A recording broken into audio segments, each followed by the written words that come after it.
Hi guys, good afternoon, tanghali na dito, alas 12. Oh, update ko lang yung mga yung mga sumasabotahe sa gobyerno natin. Yung one time big time rally ni Sabit o yung kay kay Defensor. O ano nangyari ngayon sa inyo? Mga panggulo ninyo. O may nangyari bang maayos? May napala ba kayo?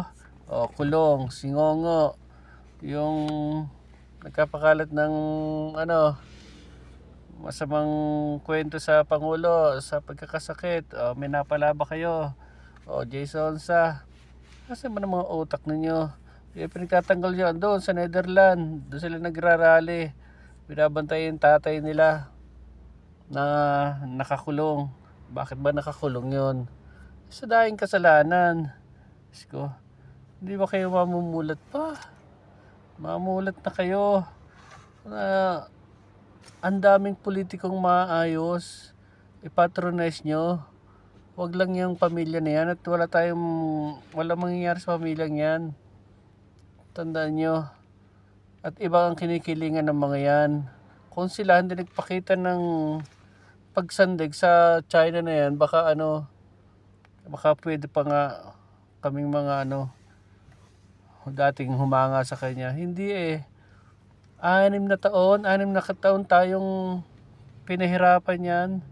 Tapos naghihirap tayo namamayagpag ang mga Chinong yan sa atin. Hinayaan niya lang kasi ngayon nakikinabang siya. Tama ba yun? Mali yun. Hindi ba kayo mamulat dyan? Kay dain ng inutas na taon yan, itinumba, ko. Ang pulis bibigyan ng reward. O anong doon? Hindi ba't dinudungisan niya yung mga pulis natin? Tinuruan niya ng di maganda. Magkapera lang raid dito, raid doon. O nasa inyo mga mga magagaling yung tauhan. Ayun, mga nagtatago. Nakapamayagpag masyado eh. O asan yung yung hindi mahipo-hipo ng pulis sa atin na talagang napasunod ang mga pulis natin. Si Ato nga, nasan ngayon? Yung mga bintang na yan, totoo yan. Sadyang, sadyang nagagamit lang ang pera, kapangyarihan sa pera. Kaya sila'y namamayagpag. Kaya stop na natin yan. Ang daming mabubuting politiko sa atin. Huwag niyong konsintihin yung pamilya na yan. Yun lang po. Salamat.